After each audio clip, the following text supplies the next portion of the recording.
Hey guys, and welcome to the Lunge Lift podcast. Today we are diving into the fat loss portion of our aesthetic series. I think this is an area where a lot of people are going to be interested in. I think we had such a good response from our muscle gain series part of this that I think the fat loss one should really hit a few people's feels, should we say. Should really start to get some feelings there. So I think we've got to dive straight in. Because today's about training, let's dive straight in. What is the best training, Ash, for fat loss? Good question. I think a lot of people have personal opinions on what they like to do and what they did to get lean. The truth is, it all boils down to calorie balance, pretty much. So anything can work for achieving fat loss or weight loss, to be more specific there. Well, there you go, mate. That's the podcast done, right? We'll see you guys next week for the next episode. We're joking, guys. We'll get ready to settle in for the rest of this one. So you say, yeah, it's really right. So we can pretty much do whatever. And it does come down to individual preference and about what you enjoy. Because if you don't enjoy something, you're not going to stick it. And at the end of the day, you're not going to create that energy balance doing something you don't enjoy because you're just not going to put the effort in. That's exactly it. Yeah, I think compliance and adherence in fat loss are super important both on the food and training side of things, because at the end of the day, your body likes to stay the way that it is. It likes homeostasis. So it's going to resist you trying to change it. And it means you'll be a bit hungry if you're not eating it as much, if you're not feeding it as much food as it's used to eating. And if you're doing more exercise than it's used to doing, it will probably make you feel a bit tired potentially, and just put in a little barrier to you increasing that exercise frequency or intensity. So enjoying it and looking forward to your training has a huge impact on whether you get results versus dragging your ass to the gym and hating every minute of it. Yeah, I think is like, as you touch on it, if you're motivated, you're going to stay very adherent to the strategies that are in place, whether that's from the training that you're going to be doing, whether that's how much calories you're supposed to be eating and so forth. It's the whole thing boils down then to the mindset that comes behind it. And you need to understand that you're going to be hungry at certain points. You're going to not want to train. So that's why it's so important to be doing things that are then conducive of the end result that you want. And always have that in the back of your mind that, you know, you're going to turn up to the gym or whatever you're doing and thinking, I don't really want to do this today. But you think bigger picture and understand that at the end of the day, you'll get there, and think about the happiness that you'll be once you're towards that goal, your goal weight. So I think what would be quite good is to maybe break down into, say with our clients that we've had or anything like that, we said that you can do whatever. So let's maybe break it down a little bit more. There's multiple things you can do, from say like resistance training, like bodybuilding style training. You've got strength training, whether that's powerlifting or weightlifting. You'd have endurance training. You'd have functional fitness, shall we say, which blends a little bit of everything. And so let's maybe break down each one and maybe say about the benefits and where you'd probably use that style of training to get the best fat loss results. So let's start with the good old bodybuilding. At the end of the day, that sort of training is just made to make you look good. So yeah, let's break that one down. Sure. So bodybuilding for me is focused around hypertrophy work. So you're trying to stimulate growth in muscles, like we discussed in the other episode. We go into a deep dive on exactly the physiological mechanics of what that process looks like. Why would you do that if you're trying to lose fat? It does burn some calories, not as much as most cardio stuff. The heart rate doesn't get super high, especially if you're focusing on isolating muscles, just because there's not that much work being done. You're generally lifting slightly lighter weights and not stimulating as many muscle fibers as if you're doing a full body compound movement, which they do in bodybuilding, but it's not what typifies it or distinguishes it against other styles of training, I guess. One of the main benefits of continuing to do hypertrophy work whilst you're trying to lose fat is that it will stimulate your muscle to stick around. Like if you're in a deficit, something that's really important to realize is that it's a catabolic state. So it means your body is breaking down tissue to provide energy. And because you're spending more energy than you're consuming, that's what causes the weight loss. Your body will take the energy from whatever tissue it sees as appropriate. And basically something that's really important is providing a business case to hang on to your muscle mass. Your muscle mass is very metabolically active. It burns a lot of calories while you train and while you rest as well. So if you're not giving your body a signal to hang on to your muscle mass, your metabolism will actually slow down. So that means you have to eat even less to stay in a deficit. Whereas if you hang on to that muscle mass, your metabolism stays relatively higher. So you can actually continue to lose fat while eating slightly more food. The other important point of hanging on to your muscle mass is that when most people have a weight loss or fat loss goal, it is aesthetic. So they're worried about how they look, and having slightly more muscle mass, in most people's opinions, has a better aesthetic appeal than the sort of emaciated, low mass look, which not many people are typically after. Yeah, I think definitely with the adding muscle mass, and just to make the listeners clear that even if you're not going to end up looking like Arnold Schwarzenegger, one of the best bodybuilders of all time, obviously on that side of things in some people's opinion. And so the idea is that you're, say, trying to build with the intention to just maintain, right? Now, as you reduce your body fat, all that's going to give you that classic toned look, is what most people know it as. I want to tone. And this is where bodybuilding is essentially, say, toning in ways of utilizing different weights to give you a set response. Now, the toned look is reduced body fat and, say, more muscle mass on show, which is a really wordy thing to say, whereas you could just say, I just want to look toned.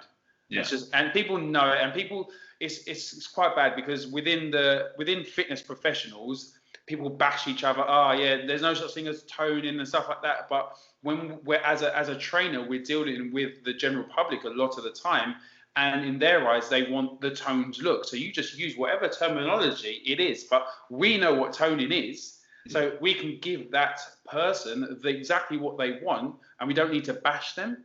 So because you see this a lot within like the fitness sphere essentially, and you if you want people to like be able to relate to you, you need to use relatable terms like toning, or just like, I need to do crunches to get six pack. Well, okay, let's just throw a couple in to please your ego, but then we know we can get you that six pack by not doing those crunches, and it's understanding that balance. And I think as a trainer, both of us being trainers to a lot of general public, I think we've both come to that.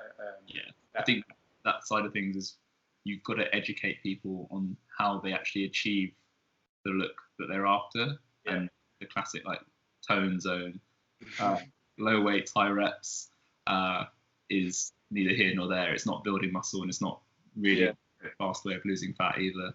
So just educating them that they need an appreciable amount of muscle mass to start with, and then lose the fat that's covering it up. Tones, you don't just get the 1 kilo pink dumbbell. Definitely not.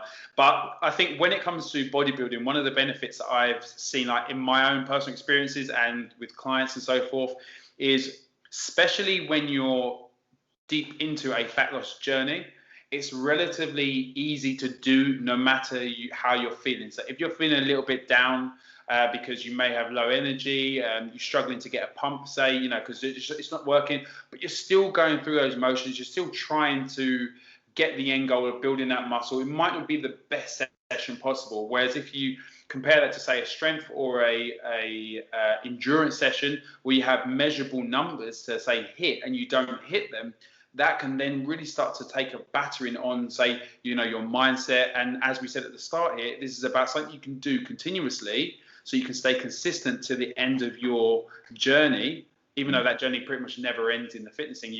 It's to the end of this goal that you can then carry on into doing whatever your next bit is. But bodybuilding, in my eyes, doesn't matter how you do it, it doesn't have to be like, say, like the classic bros or something like that. But however you package it, bodybuilding is a great way to basically burn fat and build muscle, if you want to put it bluntly, in one way or another. And it then comes down to other things that you can do, which you talk about, like with the nutrition and the training. So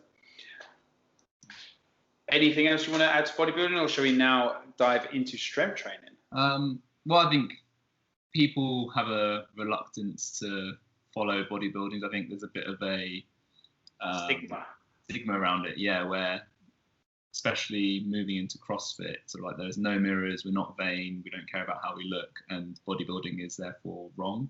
But if we look at it objectively, their whole sport is aesthetics based. So if you have an aesthetic goal, there's definitely going to be a lot to learn from them. It might not produce the most functional athletes or have great health or performance benefits as compared to other styles. But if you are looking for an aesthetic improvement, there's definitely a lot to be learned from the way they do it, because that is all they care about. Like that is the sport. Yeah. So don't bash on them.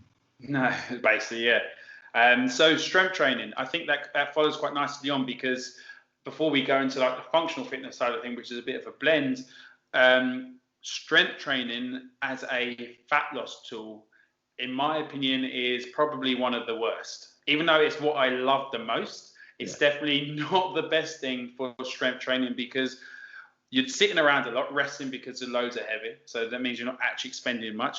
The reps you're performing are normally on the lower end of the spectrum, especially if you're someone like me who doesn't like to really go above 5.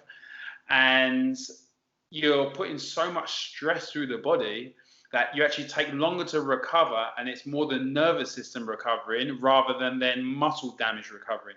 So, I just want to make it very clear, I love strength training and I'm all about strength training. And there are ways, obviously, utilize it as a fat loss tool, but as a real overview, it's probably not the thing you want to be doing. But Ash, your thoughts? Yeah, I completely agree. I think it's fun and it's a really honorable endeavor. I think getting stronger is a great way to approach your training. It makes you feel good. It makes you actually functional. Like strength has a real application in life and in sports. But like you say, if you're not doing very many reps, your heart rate is never getting very high, there's long rests, and it's primarily neurological rather than so much of a structural sort of physiological stimulus, you're not making great use of the time spent in the gym. I think that's one of the key points, is that in terms of value for time, doing a 5x5 even, like that's a relatively high volume strength. The amount of work done in that period of time, and even the energy expenditure when you leave the gym, which is something that's also important for resistance training as compared to cardiovascular stuff, you're not creating the biggest calorie expenditure you could do by any stretch. So it's probably not the most efficient way to pursue fat loss. Yeah, so I think there are, obviously, at the end, we're going to kind of give you a bit of an understanding of how you can utilize like some of these methodologies essentially to get your fat loss goals.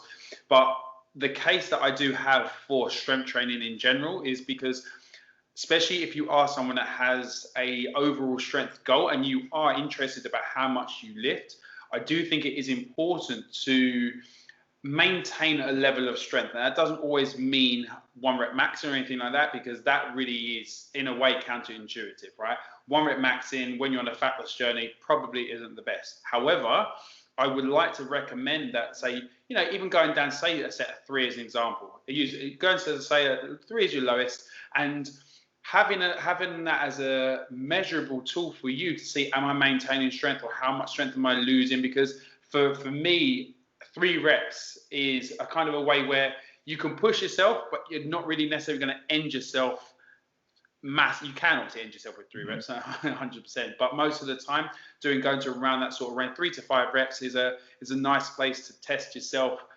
throughout a journey, but not be the focus of your journey. So now I think coming on from that, endurance training, because this is obviously, I think this is the gateway for most people's fat loss journeys. Most people that aren't into any type of training and they just like, shit, I'm overweight, I need to lose some weight, I'm going to start running. So that, I didn't start with running, but I remember my first fat loss journey, I definitely did a lot of running. And why may that not be the best thing to do? Well, I think let's restart with why people think it's a good idea. And I think it burns calories. Like doing cardio burns a lot of calories. Like if you get your heart rate up and keep it there, that's essentially exactly what you want. Yeah. So from that point of view, it's great. You create an energy deficit quite simply. Why it might not be the most efficient use of time is that depending on the intensity of the cardio, you might return your heart rate might get back down to normal immediately after you stop. So if you do like low intensity, steady state cardio, which is where most people start, your heart rate raises, zone 3 maybe zone 4 if you really go for it, but most people's jogging wouldn't get them there. Once you stop, you're back down to resting heart rate relatively soon. So the post-exercise calorie burn is pretty much nil compared to normal. Whereas if you do resistance training or more high intensity training, your heart rate will stay elevated. The post-exercise calorie burn is much longer. So that means the total calories burned over a day will be greater, even though the calories burnt within the exercise period might be less. From that muscle retention point of view as well that we touched on earlier, if you're doing something like jogging or long cycling, you don't need very much muscle mass to do that. So your body is more likely to tear down muscle tissue to provide energy to fuel those activities. And actually, for a lot of them, that's a beneficial adaptation. Like Mo Farah, if he weighed 5 kilos more, he wouldn't be as good at running as he is. So his body, in adapting to be a great runner, it's in its interest to waste away, especially upper body muscle mass. So bear in mind what sort of physique you're looking to achieve, but huge amounts of chronic cardio, as it's often termed, might lead to weight loss, but would be less specific to fat loss, which is what most people really want. They're not so bothered about the number on the scale as they are the person looking at them in the mirror. Yeah, I think when it comes to like these 3 areas of training that we've discussed so far, it really does, the training side of things tends to follow the progressive overload model, right? So being like, see, we're talking to all ranges of people, where some people maybe only have 45 minutes to train, some people might have an hour and a half to train, so that how much time you can spend obviously does determine on what kind of training you can do. Now, the problem with necessarily, say, doing cardio, say running as your fat loss tool, is once you've ran for an hour, the only thing you can do is or the 2 things you can do is, say, run faster for the hour if you've only got an hour to train. But there's then that ceiling where you start to think, okay, I now physically can't go any faster. So now there's a thing of, right, I now need to spend more time. Whereas if you're, say, in the gym, say, performing bodybuilding as example, so that type of training, you can do 10 reps every single week and try to increase the weight. So the time of your set is roughly similar, bar a couple of seconds here and there, but it's roughly similar over the time. So it means you'll be able to do more work in less time. And that's essentially what most people don't want to spend their lives in the gym. So we want to get the most bang for your buck. So you want to see what's the best thing I can do to achieve my goal. Now, I think they're the 3 common training methodologies. Now, you've then got the one that goes, do you know what? I'm going to take a little bit of that, a little bit of that, a little bit of that, which essentially sounds the best, right? That's basically functional fitness. That's CrossFit. So it says, do you know what? You can be a jack of all trades and master of none, which is great. And then you can just be able to do everything. Now, surely then this is the secret sauce. This is the answer, is it not?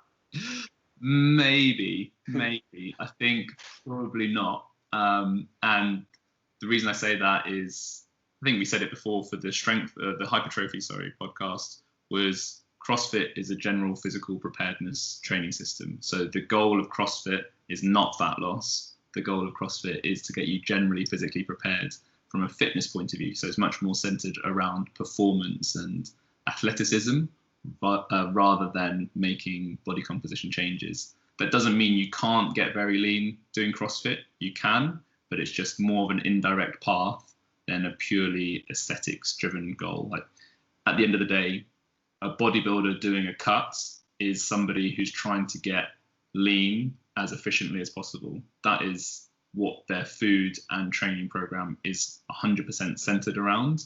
So if that's all you care about, that is the direct line from A to B. If, like you said before, you have still an interest in staying strong, then adding in some strength work to that will benefit you and increase your enjoyment and compliance with the program. But that is a slightly less direct path.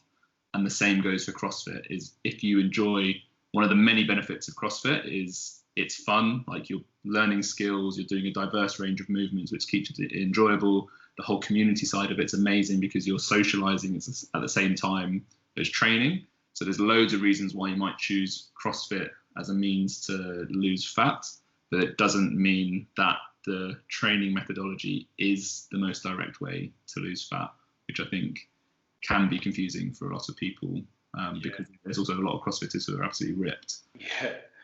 And I know so many people that have lost incredible amounts of weight doing CrossFit. And this is, we just want to make this point, is there is always outliers in any sport anyway, right?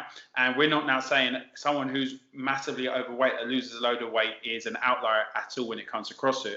But I guarantee the big thing that they've found is before they did CrossFit, they may have tried a little bit of this, a little bit of that. And because it's all such a solo thing, like bodybuilding, you're all on your own. Powerlifting, there is a bit of a community, and weightlifting, there's a community to a degree, but relatively it's on your own.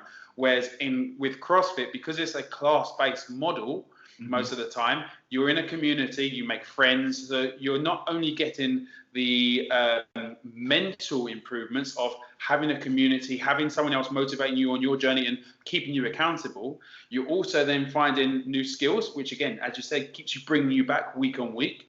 You also then have the thing of you get a form of high intensity training and normally a skill piece within an hour.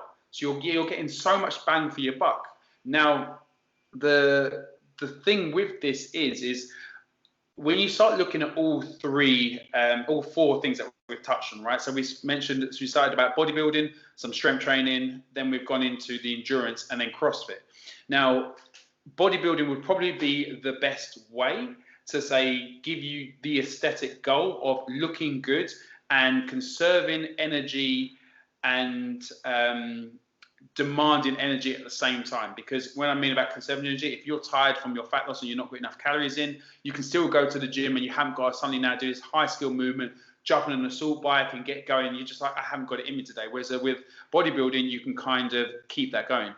Then if you've still got some strength training, say itches to scratch, which is so you can do a little bit of a blend of start the session with some strength training and then go into the main brunt of your training to be the resistance stuff.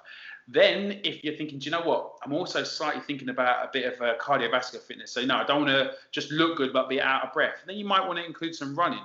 But then you start looking at that, it's like, that's basically CrossFit. So that's why when it comes to, like, we're trying to get CrossFit is a great way to keep you going week on week and day on day and keep turning up. And that is what comes right back to point one. You can do anything pretty much within safety reasons, that as long as it's energy output, then you're going to get your result as long as you're consistent and your calories and your output match. So Ash and myself both have a similar thought process where it's much better to eat more food and do more work than necessarily eat less food and do less work. So what we mean by that is, do you really want to eat less calories? So say, for instance, do you really want to eat 1,000 calories? Because then you're going to have no energy, everything's going to go to pot. Whereas maybe if you ate 2,000 calories, say as an example, and then did some work, like some output, that's going to be better. Some people don't have time though to train, and that's that thing. So that's where you might utilize, say, the 1,000 calorie as a real just arbitrary number, but using the 1,000 calorie as a way to get the ball rolling. Then they might free up some time. So then you actually can find, actually I can start to increase my calories because I'm now increasing output. Yeah, I think that leads on really well to a point I wanted to make around the size of your calorie deficit, whether it's through not eating very much or training loads. A huge calorie deficit is actually very stressful on the body, and stress can prevent fat metabolism. So a lot of people might think the bigger the calorie deficit, the better, and the faster I'll lose fat. That isn't true. Your body, because it likes homeostasis, it's trying to keep you alive. It's not trying to be lean. And if you punish it by starving it and training yourself to within an inch of your life every day, it's going to think, I'm under threat. I need to hang on to all the energy I can because it seems like it's really tough times outside. Like imagine if you're a caveman, you'd be running away from predators, you'd be struggling to find food. That's survival mode. You need to just all the energy you can. So if we recreate those physiological circumstances through low energy intake or extremely high energy output, your body sends signals hormonally to hang on to body fat. And I've seen it numerous times where you give people a little bit more food and they actually start losing fat.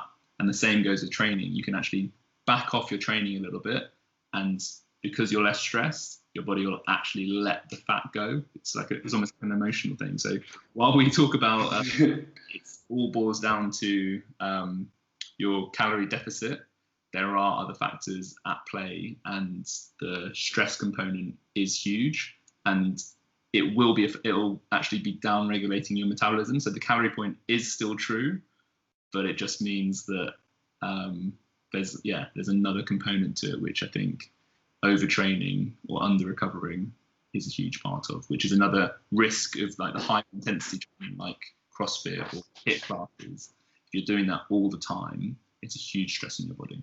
Yeah, because then you need to remember the burning fat, if you think, that's not happening necessarily during the day. That's going to happen when you're at rest. So that's again going to be thinking when it comes towards night time when you're going to sleep. And if all you're ever doing is stressing yourself throughout the day, the actual sleep quality may not be as good as it can be. And to burn fat, you need that good balance of REM sleep and deep sleep.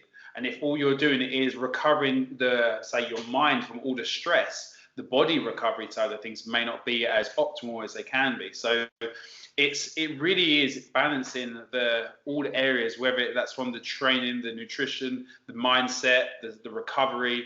There is so much to it. Even though we started this podcast with the nice blanket statement of you can pretty much do anything, as Ashla said there, you can, but there does need to be a balance, and you do need to weigh up. Am I willing to take a little bit longer for my fat loss to occur because I want to keep entertained? Do I want to just go straight balls deep and like have barely any calories and get straight to the end?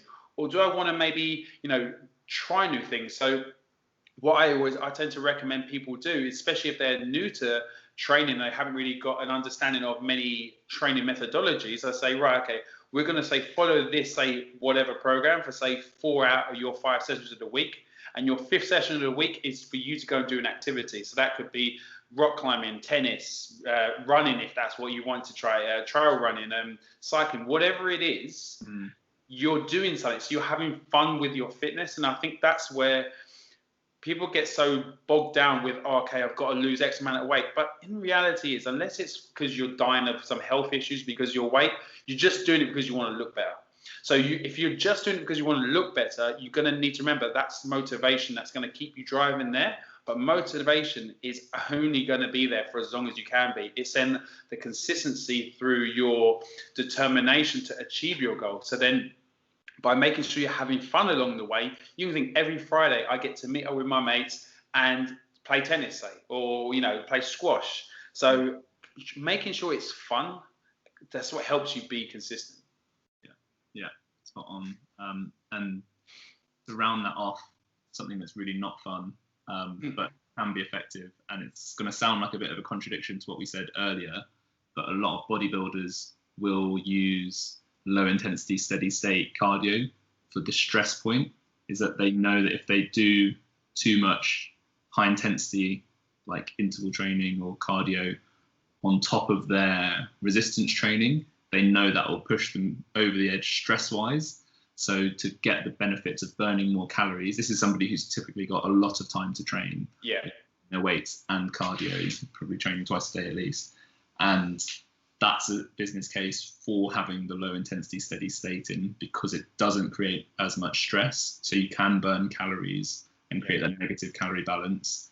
But the caveat is when you have a lot of time available, that's a lever to pull. But for most people who are looking to train 3 to 5 hours a week, that's probably not high up the priority list for things to do. I definitely feel so with that. That's obviously when you're looking at like pro bodybuilders or people that compete in general. I'd say they have more time to train. That's the sole focus of them most of the time. They're not just doing it out for a holiday cut or anything like that. They're doing that because they're going to be compared against other people that have given it their all. So something that when I was prepping for my bodybuilding show where I come second, I did outdoor walks. So every morning I'd go out for a walk. That was my steady state. So not only was I wasn't just walking on a treadmill where it's just monotonous or walking on a step or anything like that. But I still do it. I do it now. I really got it locked down in lockdown, and since I walk every single morning. Now there are so many health benefits to that beyond the energy output, because according to my Apple Watch, I roughly expend roughly 380 calories in a 40 odd minute walk. So say a 45-minute walk. So it's not bad according to Apple Watch. I put outdoor walk, track it, so it measures my heart rate, stuff like that. Now, I use that not necessarily as a fat loss tool, even though that is a bit of a journey that I'm on at the moment, but I'm using that to get my day started, because it triggers so many positive emotions. You know, you feel good. I come back from my walk, I feel productive, I feel ready to take on the day. Because you know when you wake up out of bed and you're just like feeling groggy, or maybe you're just not, it takes a little while to get started. So going for this walk, by the end of the walk, you're raring to go. And so then not only that, so I'm getting those positive effects, I'm also getting an opportunity to listen to books or podcasts or whatever it is I choose to listen to. I'm also getting natural daylight in my eyes. So you're getting all these health benefits, and I'm also then expending energy. So I'm making sure I'm getting up a little bit consistently, week on week, consistent time every day, and getting some cardio in. But it's not. I'm not thinking it as right. I'm doing this because I need to burn X amount of calories. I'm doing this as right. I'm going to go for a 45-minute walk. So it is what it is. So guys, don't overstress it. That's basically the main thing. But I think a really good thing to do if you are confused is hire a coach, and that's not us just plugging ourselves as always, but you know, hiring a coach just takes yet another stress away. And that's, I think, one of the most important bits that Ash really come across just there. Yeah, I think, well, one of the things that one of the benefits that really provides is the tracking. So I think part of the stress of a fat loss journey is uncertainty that you're doing the right things. Mm-hmm. And an experienced coach will obviously have a better idea of what the right things to do are, but will also offer a lot of guidance in tracking the things that matter. So obviously tracking your exercise is important to ensure progression, and you're maintaining a stimulus. Like if you go and do 3 sets of 10 at 20 kilos every time you train in whatever exercise, the stimulus will get blunted over time because it's not the same stress on your body to encourage it to adapt and overcome it, a greater demand in future. Same goes for if you're tracking your body fat percentage or your weight or your waist circumference, whatever it is that's the metric that matters to you, or even taking photos of yourself to track the way that you look. If you're not sure of how to go about it, that can lead to a lot of self-doubt and anxiety about whether you're just wasting your time. And actually having somebody to be like, look, it's okay, your weight hasn't dropped, but look at your photos, you've definitely got a little bit leaner, or you've added a little bit, like something that's quite common for new people is they've added some muscle mass. So if you get a proper scan, you can see that you actually put on muscle mass and lost body fat, but you weigh the same. If they just had a set of scales, they would see their weight hasn't changed and think, shit, is this working? Like I've been eating less and I've been training more. Why hasn't my weight dropped? And like, well, actually, let's just take a step back and look at what's going on. You are moving in the right direction, because ultimately the thing you care about is how you look anyway. We're not chasing a number on the scales, and you are looking better. So this is going great. Don't beat yourself up and think that you're wasting your time. So same as everything, we talk about what gets measured gets managed. It's one of our favorite sayings. So be clear on what you care about, make sure you're tracking it. And if it's not going to plan, you have a little plateau like Liam talked about in the last episode. Identify what's causing the plateau and then tweak something. So change your training slightly, add in a walk in the morning so you get a few extra calories burnt every day, or maybe reduce the amount of strength training you're doing in exchange for something that's a little bit more output focused. Output focused, yes, that's the phrase.